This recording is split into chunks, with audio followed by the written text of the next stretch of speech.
Ok, merci. Bonjour à tous. Donc pour ce conseil de police du 17 juin 2021, on va commencer l'ordre du jour rapidement maintenant. Je vais demander juste le point pour deux urgences. Ils seront 7 primes et 7 secondes. D'abord, mobilité pour un emploi en urgence et deuxièmement, l'acquisition d'un véhicule prévu au budget, mais un peu plus urgent. Et on vous expliquera les raisons pour lesquelles tout à l'heure. Est-ce que c'est OK pour l'urgence? OK, merci. Donc d'abord, point 1, le PV du conseil de police du 6 mai. Avez-vous des remarques par rapport à ce PV? Quelqu'un veut-il s'abstenir ou voter contre? Non. Non. Okay, Oui. je vous remercie. Donc pour le point 1. Une petite remarque. Point 2. Non, oui. Approbation par la tutelle de monsieur le gouverneur. Ah, oui, monsieur Ossems. Oui, parce que je vois que vous avez mis présent, excusez une personne présente, je crois. On est plus fort, on n'entend rien. On a mis excusez une personne présente. Oui, que vous avez repris par après présente. Vérifiez, elle était présente physiquement. Et vous l'avez excusée, mis dans seule personne excusée. OK, et c'est une J'ai personne... vu ça, en rapidos. Dans le PV. Ah, dans le PV? Oui, dans le PV. Ah, OK, voilà, OK, ça va. T'as noté quelqu'un excusé alors qu'il était là physiquement. Oui, d'accord. Pas grave, hein. Monsieur Nel. Monsieur Nel n'était pas là. Mais il était présent physiquement, vous mettez plus loin. C'est à l'avant-dernier conseil qu'il était présent physiquement, ce n'était pas au dernier. L'avant-dernier conseil. Ah, d'accord, ok. Voilà. OK, merci donc pour le point 1. Point 2, approbation par la tutelle de monsieur le gouverneur, prise d'acte. Décision prise par le conseil de police du 25 du 2 2021. Vous des remarques? Non. Qui veut tous s'abstenir, voter contre? Non. Merci pour le point 2. Et donc, on va donner tout de suite la parole et merci pour sa présence en présentiel pour nous de notre comptable spécial, Nathalie Giraud, qui va présenter les comptes annuels 2020. Arrêt. Donc, je lui laisse la parole. On verra, si tu veux, on verra pour prendre un souvenir avec toi. Ah oui, à ta l'écran. Oui, mais si je veux pas. Moi, Oui, mais si je. Ouais, tu veux le temps, regarde.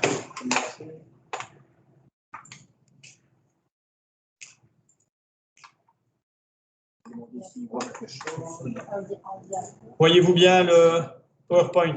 Oui? De là, c'est comme ça. Oui, ça ira.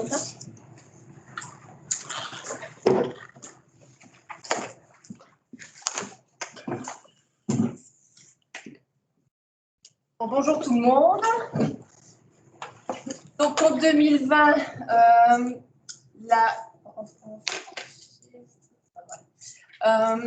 donc pour rappel, lors de l'établissement du budget 2021, on a fait des adaptations au budget 2020 pour 465 000 €, de manière à réintégrer 465 000 € dans le budget 2021. Ces adaptations donc, consistaient en une augmentation des recettes du subside NAPAP ainsi qu'une diminution du personnel détaché qu'on n'avait pas pu obtenir en 2020, ainsi que des frais de réception et de représentation forcément moins importants en 2020. Alors, le compte 2020 sur le service ordinaire se termine avec un beau bonus d'1,57 million €. Alors, d'où vient cet écart par rapport au budget? Donc, on le voit donc sur 11 600 000 € de budget final, on en a des recettes pour 11 900 000 presque. Donc, ça vient principalement un petit peu des prestations, mais surtout des transferts. Alors, au niveau des prestations, donc, on a les détachés que nous refacturons au CIC pour 11 500 en plus, et également la quote-part de la zone FAGNE dans le salaire la Cécile pour 12 000 euros. Alors, au niveau des transferts, désolée pour le décalage, mais donc au niveau des NAPAP, on a 214 000 euros en plus au budget. Au niveau des accidents de travail, 59 500, puisqu'on avait prévu que 50 000 au budget. Alors, au niveau des subventions fédérales, donc l'accord sectoriel, le recrutement et la salle d'use ne pouvaient pas être inscrits au budget ni en modification budgétaire et sont inscrits évidemment au compte. Au niveau de la subvention de base, ben là, la surprise était plutôt négative puisqu'on a 70 000 euros de moins que prévu. Et au niveau de la subvention sociale 2, donc liée au salaire, on a 18 000 euros de moins également. Alors, du côté des dépenses, donc évidemment les écarts viennent, comme chaque année, hein, du personnel et du fonctionnement, dans une moindre mesure évidemment du transfert et des transferts et de la dette. Alors, au niveau du personnel, donc c'est principalement le personnel opérationnel, où on a 98 000 euros de moins que budgété, donc ça représente 2% plus bas. Au niveau des calocs, 5 000 euros, c'est 1%. Et alors, sur les heures de week-end, donc 50 000 euros, donc ça représente quand même presque 10% de ce qui était budgété. Au niveau des heures de nuit, 26 000, donc 15%. Et les heures sup, 17 000 euros. Donc, presque la moitié en moins que ce qui était inscrit au budget. Et alors, les cotisations patronales sur tout ça de 63 000 euros. Du côté du fonctionnement, on a également donc, les détachés on pensait avoir donc, sur un budget de 463 000 euros, on en a 302 000 de moins, donc c'est 65% de moins. Alors effectivement, ce sont des bonnes nouvelles pour le compte, mais comme vous vous en doutez évidemment, avec un personnel avec des montants inférieurs et les détachés en plus, donc effectivement au niveau opérationnel, c'est un peu plus compliqué. Donc ce n'est pas une si bonne nouvelle. Au niveau des indemnités, on a 13 000 euros de moins. Les véhicules, donc tout confondu, que ce soit entretien, pièces, carburant, etc., 34 000 euros, 15% de moins que le total budgété. Téléphone, 12 000 euros. La masse d'habillement, 10 000 euros. Et au niveau de l'énergie, 10 000 euros. Donc, on a, juste pour info, par rapport au compte de 2019, on a des dépenses en énergie qui sont inférieures de 7%. Et ça provient principalement du gaz. Alors, au niveau du fonctionnement, on a également un peu moins au niveau du matériel de bureau, les frais de réception et de représentation tout à l'heure. Alors, au niveau du total des dépenses Covid qu'on avait prévues en modification budgétaire, donc on avait 19 000 de prévus et on a eu environ 12 000 de dépenses. Principalement, évidemment, les achats de masques, de gel, etc. Alors, au niveau des formations, forcément, beaucoup moins de formations en 2020 aussi, pour les raisons que l'on connaît, donc 6 500 euros de moins, et les fournitures techniques, 5 000. Alors, au niveau des provisions, donc on avait prévu 101 000 euros d'alimentation de la provision pour les futures augmentations des cotisations pensions, donc la provision a été alimentée et on termine donc avec une provision de 351 000 euros à fin 2020. Ça, c'était pour l'ordinaire. Au niveau de l'extraordinaire, donc on a un boni de 36 564 euros. Alors, au niveau des voies et moyens, donc, on avait un budget d'investissement de 947 000 euros. On prenait évidemment l'extension de l'antenne de Welkenrad pour 460 000 euros, qui n'a pas été engagée en 2020 et qui a été réinscrit en 2021. Donc, voilà au niveau des principales dépenses. Donc, le matériel informatique, évidemment, et le matériel roulant, ainsi que le matériel d'exploitation. On a fait des emprunts un peu plus élevés que le montant engagé, parce que l'emprunt avait été fait sur base des estimations des cahiers de charges. Et voilà, le montant était inférieur. Alors, donc 289 000 € d'emprunt et 121 000 € financés via le fonds de réserve extraordinaire. Alors, donc, notre fonds de réserve extraordinaire à fin 2020 donc, est alimenté à concurrence de 560 000 €. Donc, ça, c'est ce qui était prévu en prélèvement sur le service ordinaire. On alimente pour des ventes de 2020 et un reliquat d'emprunt pour 5 800 et on utilise donc 121 000 € pour les investissements de 2020. On termine donc avec un fonds de réserve extraordinaire à fin 2020 de presque 1 500 000 €. On va réutiliser en 2021, je vous montrerai un peu plus tard.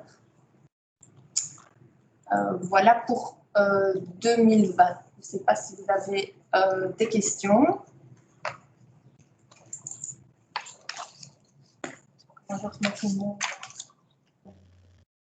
Je ne vois pas s'il y a quelqu'un qui lève la main. Oui, attends.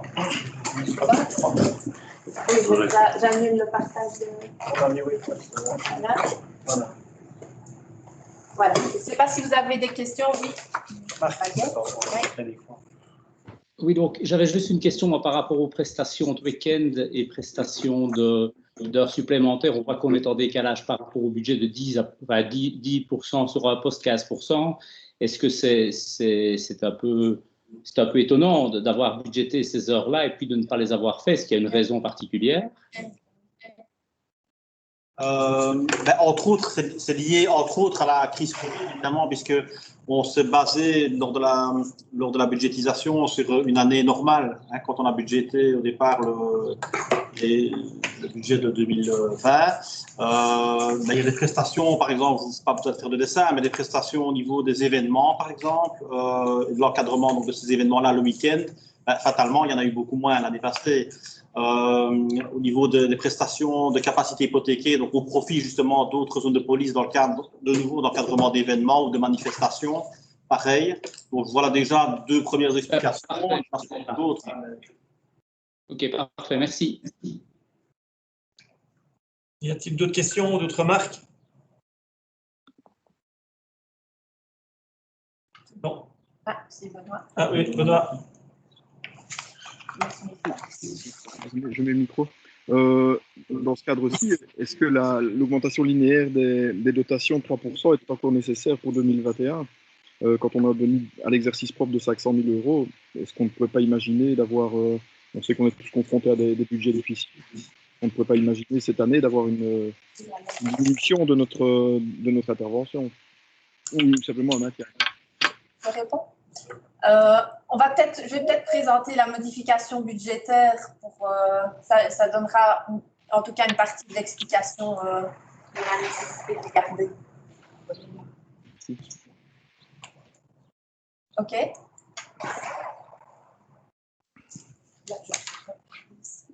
Bonjour Jean-Paul. Merci de ta présence.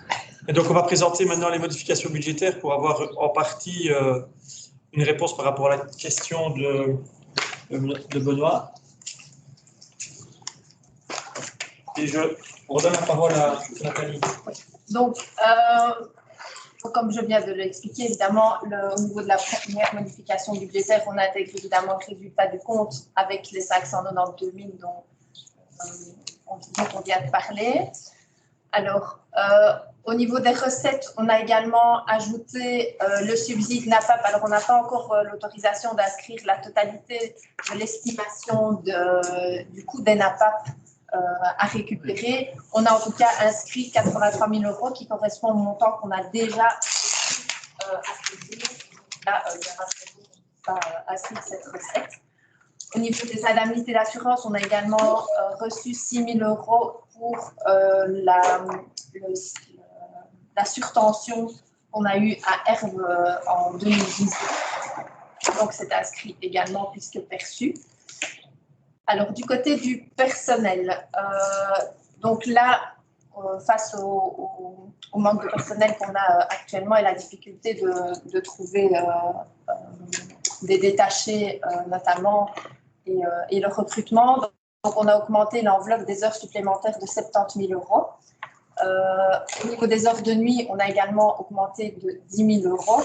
Et tout ça est compensé par une diminution du poste des détachés, puisqu'on n'arrive pas à avoir ce qu'on avait espéré, donc pour 50 000 €, et également une diminution au niveau des traitements pour 30 000 €. Donc l'impact est évidemment, comme vous le voyez, nul en matière de frais personnels. Alors au niveau du fonctionnement, donc 3 petites modifications nécessaires face aux informations qu'on a actuellement. Donc, 5 000 € pour le logiciel ELEA qui est nécessaire à la vérification du respect du RGPD, donc 5 000 €. Des frais de documentation pour 2 000 € et des frais de bâtiment pour 15 €. Donc, toujours sur base des infos dont on dispose actuellement et de dépenses qui ont déjà été faites cette année. Alors, au niveau des autres dépenses ordinaires, donc, le solde donc, du boni, on l'utilise pour alimenter le fonds de réserve extraordinaire pour les investissements futurs.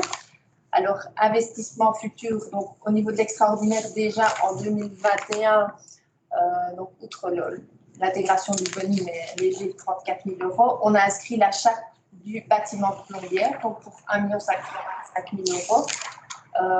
On a prévu donc de le financer par un emprunt d'1 million d'euros et de prélever le solde sur le fonds de réserve extraordinaire pour ne pas non plus plomber l'ordinaire des années suivantes, puisque l'emprunt a priori serait fait sur une durée de 20 ans. On a également augmenté le poste budgétaire pour l'agrandissement de Welkenraad, puisque par rapport à la dernière estimation des travaux que l'on a eus et également pour tenir compte de l'augmentation du coût des matériaux, dont on parle beaucoup actuellement, on a pris 15% de plus sur l'enveloppe globale. Et donc, on augmente le poste de 165 500 € que l'on finance également par un prélèvement sur le fonds de réserve extraordinaire. Pour rappel, les 500 000 € qu'on avait inscrits au budget initial pour Welkenraad étaient prévus par emprunt pour la totalité.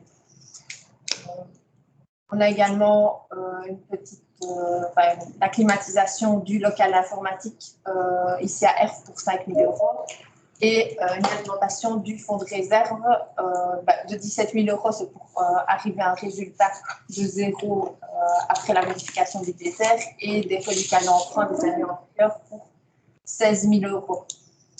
De cette manière, on arrive donc avec un tableau du fonds de réserve disponible d'1,5 million presque à la fin 2020. On alimente pour presque 648. On alimente également à partir de l'extraordinaire et alors on utilise en 2021 pour 1 200 000 € pour le financement dont je viens de vous parler. Et donc, on a un solde à estimer à fin 2021 de 982 000 €. Donc, cette alimentation, ce boni que l'on a en 2020 vient à point pour pouvoir financer une partie donc, de l'investissement sur l'année 2021. Parce que 1 500 000 € d'emprunt sur une année, c'est déjà un très gros montant pour la zone. Et donc, si on devait financer sur fonds propres et sur emprunt 1,2 million, en plus, évidemment, ce serait problématique de toute façon aussi au niveau de l'ordinaire. Donc, il faut savoir que 1% des dotations communales, ça représente un peu moins de 50 000 € au niveau de l'ordinaire, donc une charge d'emprunt significative entraînerait forcément des pourcentages plus élevés également nécessaires pour équilibrer notre ordinaire. Donc, voilà, je ne sais pas si ça répond à la question de Benoît, mais voilà, c'est l'option qui est proposée en tout cas. Donc,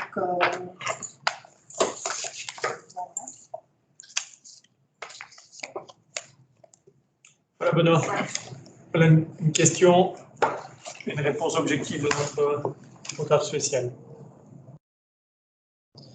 par rapport à ces comptes et ces modifications budgétaires. Avez-vous d'autres questions? Je vous propose de voter alors ces deux points-là. D'abord, la présentation des comptes annuels 2020, le point 3, l'arrêt. Quelqu'un veut-il s'abstenir ou voter contre? Non, je vous remercie. Et pour ce qui est du point 4, avec la modification pour l'exercice 2021, avez-vous des questions? On n'en a pas. Quelqu'un veut-il voter contre ou s'abstenir? Non plus. Je vous remercie. Merci. Passons. Merci Nathalie. Donc,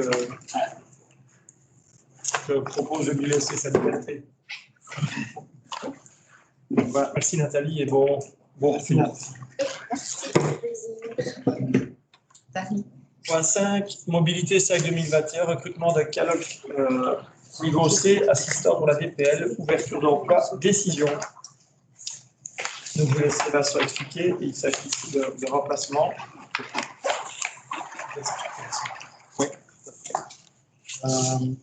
Donc ici, en fait, il s'agit d'ouvrir un emploi niveau C, assistant pour la DPL. En fait,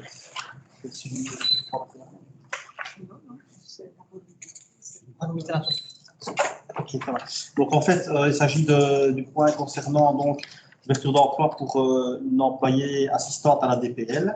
Il faut savoir que nous avons recruté donc, en contrat à durée déterminée il y a maintenant une grosse année, oui, une assistante chez nous et que, comme le prévoit le statut, nous sommes tenus d'ouvrir un emploi, tous les emplois en fait, à la mobilité, donc pour stafferiser les emplois du personnel cadre, donc cadre administratif et logistique.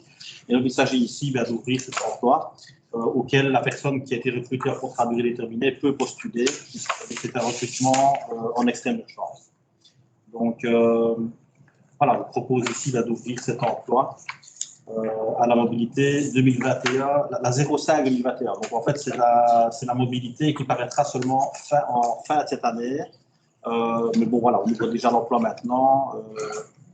Comme ça, c'est fait, mais ce n'est pas un recrutement qui va intervenir dans l'immédiat. Avez-vous des questions? Non? Quelqu'un veut-il s'abstenir ou voter contre? Non? Je vous remercie pour le point 5. Passons au point 6, recrutement d'un caloc niveau C, assistant pour la DPL. C'est un contrat de remplacement, durée déterminée, de 6 mois, du 1er juillet, de 7 mois, du 1er juillet au 31 janvier 2022. Ouverture d'emploi, remplacement de caloc niveau B, consultant, RH, ratification de la décision du collège de police. Baptiste Jussac, et ici, il s'agit bien de remplacement à cause de maternité, congé de maternité. C'est un remplacement pour congé de maternité, donc à partir du 1er juillet jusqu'au 31 janvier 2022, donc 7 mois comme l'a dit le président.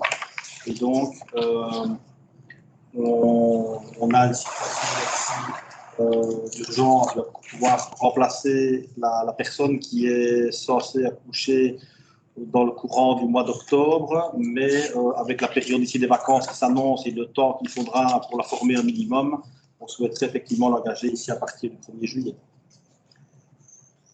Ok, vous avez des questions supplémentaires par rapport au point présenté? Quelqu'un veut-il s'abstenir ou voter contre? Non? Ben, je vous remercie pour ce point 7, le point 6.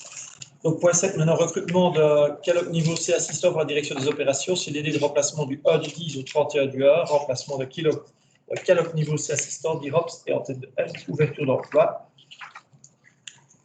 Et donc, il s'agit aussi d'un congé de maternité à suppléer ici dans les services. Parfait. Qui sera réparti. Tu as tout dit. Ici, c'est pour 4 mois, donc du 1er début octobre à fin janvier. Donc également, remplacement pour une maternité, un projet de maternité. Et ce sera à mi-temps pour l'accueil zonal et à mi-temps pour l'antenne de Herve, au secrétariat. Et donc, voilà, il s'agit également donc, de recruter une personne en contrat à durée déterminée, c'est 4 mois. Avez-vous des questions? Quelqu'un veut-il s'abstenir ou voter contre? Je vous remercie donc, pour le point 7. Passons aux 2 points en urgence. Cette prime mobilité, recrutement d'un cadre de base polyvalent, ouverture d'emploi. Donc, c'est un point qui, comme expliqué, vient en urgence et est passé également en urgence au collège juste avant ce conseil. Oui. Donc, il s'agit ici d'un recrutement pour un inspecteur polyvalent. Nous avons sollicité l'urgence du collège et du conseil. Pourquoi? Parce que nous avons une procédure de recrutement en cours, toujours pour un inspecteur polyvalent. Néanmoins, dans le cadre de la procédure qui est en cours, nous n'avons qu'une candidate pour l'instant, enfin une candidate de toute façon définitive. Ceci est lié au fait qu'au niveau des aspirants inspecteurs, donc les gens qui sont des inspecteurs qui sont en cours de formation, la plupart de ces aspirants n'ont pas pu postuler. De par le fait qu'ils sont d'abord soumis à une mobilité aspirant. Je ne vais pas rentrer dans les détails, mais il s'agit en fait de d'abord prélever pour les besoins notamment de la police fédérale et des zones prioritaires du côté de Bruxelles, etc., les aspirants parmi les gens qui sont en cours de formation. Et alors ceux qui ne sont pas retenus pour ces besoins-là pourront par la suite postuler. Donc, ce qui sera le cas ici pour la mobilité 2021-03 pour certaines promotions d'aspirants qui sont en cours, mais qui n'était pas le cas pour la 2021-02.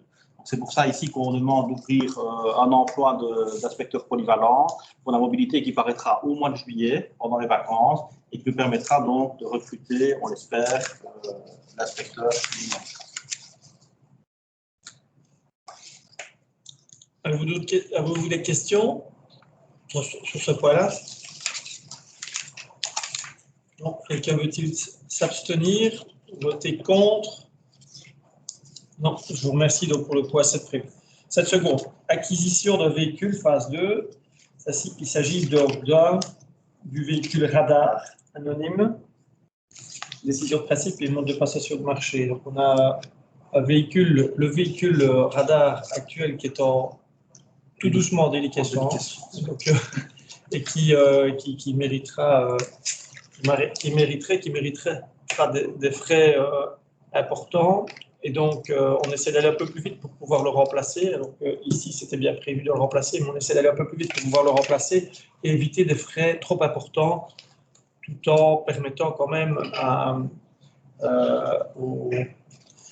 au service radar de continuer à fonctionner, car c'est important dans nos communes, évidemment. C'est la raison pour laquelle on passe le point ici en urgence. Un petit contrôle au garage a montré quand même certaines difficultés par rapport à ce véhicule. Une estimation de 35 000 euros. Voilà, une estimation à 35 000 euros. Je ne sais pas si vous avez des questions par rapport à ce point-là. Non. Quelqu'un veut-il s'abstenir? Voter contre? Non.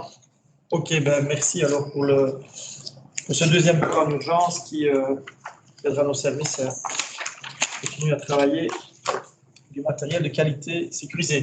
Ben voilà, la séance publique se termine. Je vous remercie pour le